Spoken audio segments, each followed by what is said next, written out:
Bienvenue sur cette vidéo où nous allons parler de TradingView, qui est un site internet gratuit qui va nous permettre de suivre les graphiques des actifs présents sur la plupart des plateformes boursières.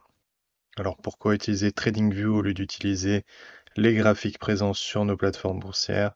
Tout simplement parce qu'on peut centraliser les informations sur TradingView, on a accès à des idées, à une communauté, à des vidéos éducatives, et on peut aussi coder des algorithmes, utiliser des indicateurs créés par la communauté.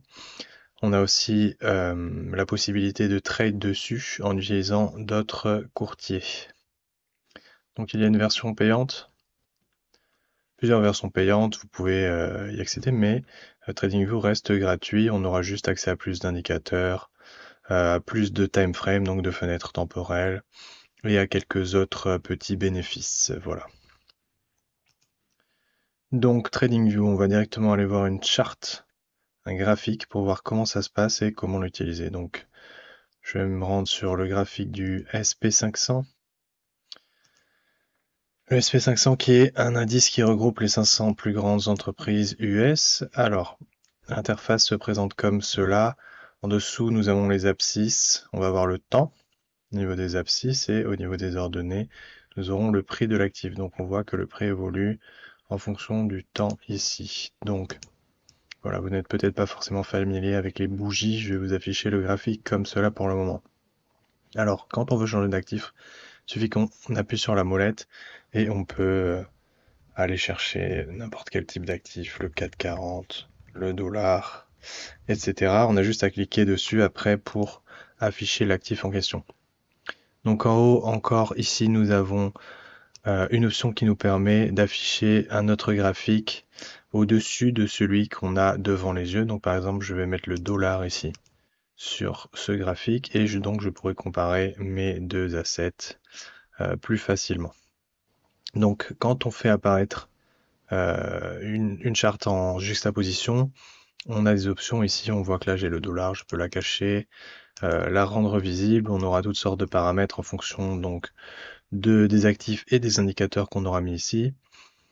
Et on pourra le fermer bien évidemment, ou alors avoir accès à des informations en plus ici. Donc je vais le fermer pour que ce soit plus clair. Ici nous aurons les fenêtres temporelles, les time frames. Quand on a une version payante, on peut choisir des time frames customisés. Donc ici vous voyez que on peut se mettre en semaine libre. Ça n'aura pas un grand impact sur un graphique en ligne, mais sur les bougies, donc ça nous changera la taille des bougies. Donc ici, ensuite, en suivant, nous avons donc le design du graphique en lui-même. On va pouvoir sélectionner des bougies, des barres, etc. Ça dépend de vos préférences. Généralement, les traders utilisent des bougies. En haut encore, nous aurons les indicateurs. Donc il y a tout un tas d'indicateurs natifs à TradingView, mais la communauté crée des indicateurs. Vous pourrez en créer vous-même. Par exemple, ça se passe comme ça. Je vais mettre le nuage d'Ishimoku. Et nous aurons notre indicateur qui apparaît là. Il y a certains indicateurs qui vont apparaître en dessus ou en dessous, aussi du graphique, comme par exemple le RSI. Voilà. Donc notre indicateur Ishimoku, il est là, ici en haut. Et pareil, on aura les options, etc. En fonction de l'indicateur, les options sont différentes. On peut avoir des informations si on vient ici et qu'on appuie sur à propos de ce script. Des fois, on aura accès au code source ou pas. Je vais le supprimer tout de suite. Et en bas, pareil. Donc, ce sera à cet endroit-là, si l'indicateur s'affiche en bas, qu'on pourra le changer, le modifier. Donc, ici, nous avons des indicateurs, des alertes, un système de replay pour pouvoir rejouer des sections de prix et pouvoir donc faire des tests, etc. sur TradingView. Il suffira d'appuyer ici ou de faire manuellement bouger par bougie. Donc voilà, ici on pourra revenir en arrière par rapport à ce qu'on a fait. CTRL Z marche sur Windows, voilà, on le voit ici. CTRL Y pour revenir. Ensuite ici on pourra accéder à des options sur donc comment s'affiche notre graphique. Donc par exemple ici j'ai mis des bougies en doré et gris, c'est plus simple pour moi, j'ai pas l'aspect émotionnel du rouge et du vert qui entre en jeu. Et là on pourra prendre des photos, copier, publier, etc. Donc à gauche nous avons tout ce qui va être graphisme. On va pouvoir dessiner sur la charte, mais on va d'abord regarder ce qui se passe à droite. À droite ici nous avons une fenêtre avec une petite watchlist. Et on pourra directement venir cliquer sur un actif pour le faire apparaître. Voilà, tout simplement. Ensuite, ici nous avons nos alertes qui vont apparaître. Ici nous aurons l'object tree, donc la fenêtre des données, des objets. À chaque fois qu'on va mettre un objet, il va apparaître ici, on pourra l'afficher ou pas, le lock, donc le verrouiller, ou le faire disparaître. On pourra aussi grouper donc nos objets pour pouvoir justement les faire apparaître et disparaître ensemble. Ici, nous aurons tout ce qui est donc instrument avec gain de volume, variation de pourcentage, variation de perte, etc. C'est natif dans TradingView. Ils vous mettent ça ici, des idées, un chat, etc. Donc voilà, l'interface de droite est plutôt utile. Et donc ici, si nous cliquons sur cette ligne, ça nous donnera des options supplémentaires pour justement gérer donc l'affichage. Et donc on va tout de suite passer à ce qui se passe à gauche. Donc à gauche, ça va être tout ce qui est graphisme. Donc on aura possibilité de changer notre curseur. Ici, nous aurons tout ce qui est ligne, donc des droites de tendance. Généralement, c'est donc clic gauche pour sélectionner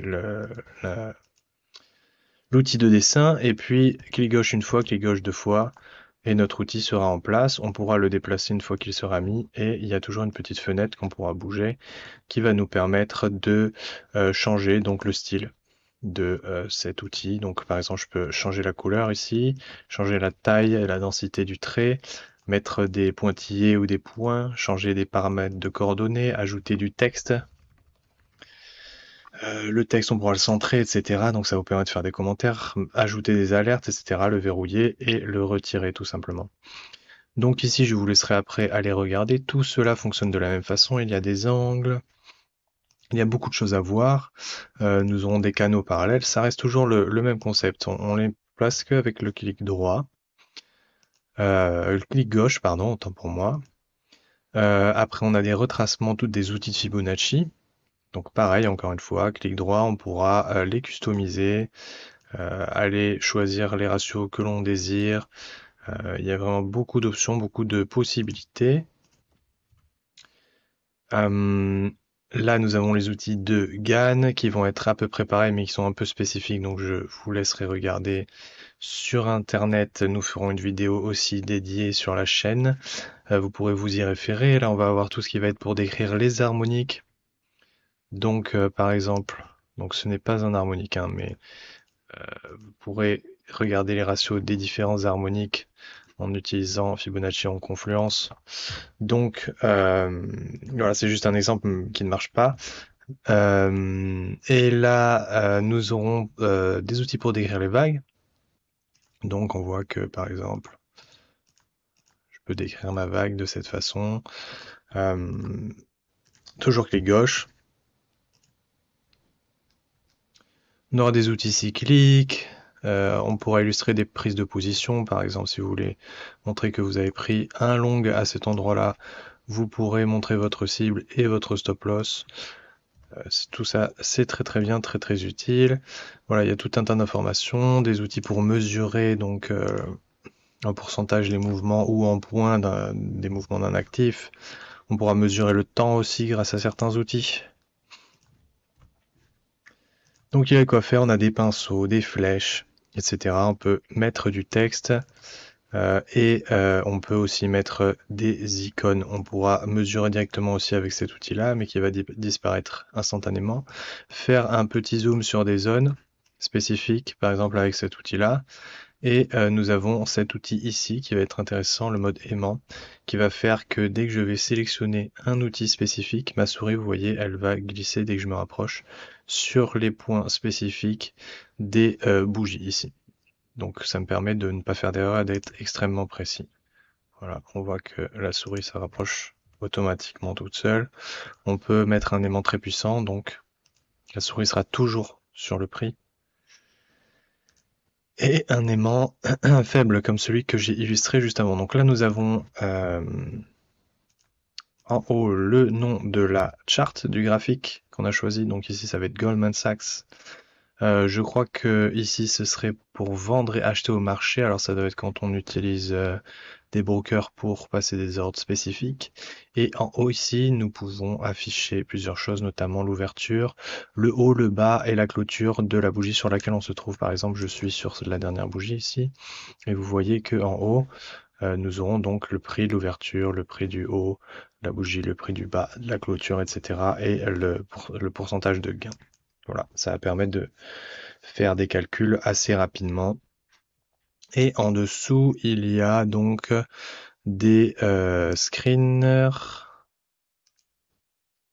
d'action. Alors pour une raison particulière, je n'arrive pas à l'afficher.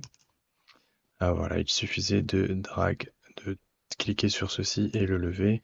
On va avoir le screener de TradingView ici, avec donc des idées d'achat et de vente de notre technique. Je ne sais pas exactement si c'est leur algorithme ou si c'est la communauté qui fait ces notes-là, ça vaudrait le coup de se renseigner. Il y a l'éditeur PineScript, donc, qui va nous permettre de créer des algorithmes. Ça va être très très intéressant. On peut faire des merveilles avec ça. Donc toujours faire attention aux indicateurs. Les indicateurs sont basés sur ce qu'a fait le prix auparavant et généralement quand on trade, on cherche plutôt à comprendre la liquidité plutôt que de se baser sur ce qui s'est passé avant parce que c'est pas sûr que ça se répète. On a un testeur de stratégie. Quand on aura fait un indicateur, on pourra l'utiliser pour backtest des stratégies sur TradingView automatiquement. Et on a un espace de trading qui va nous permettre de se connecter à notre broker et de passer nos trades directement sur TradingView. Voilà, j'espère que cette vidéo vous aura été utile. Suivez-nous sur nos réseaux sociaux, on poste plein d'informations quasi quotidiennement. Et merci d'avoir regardé cette vidéo.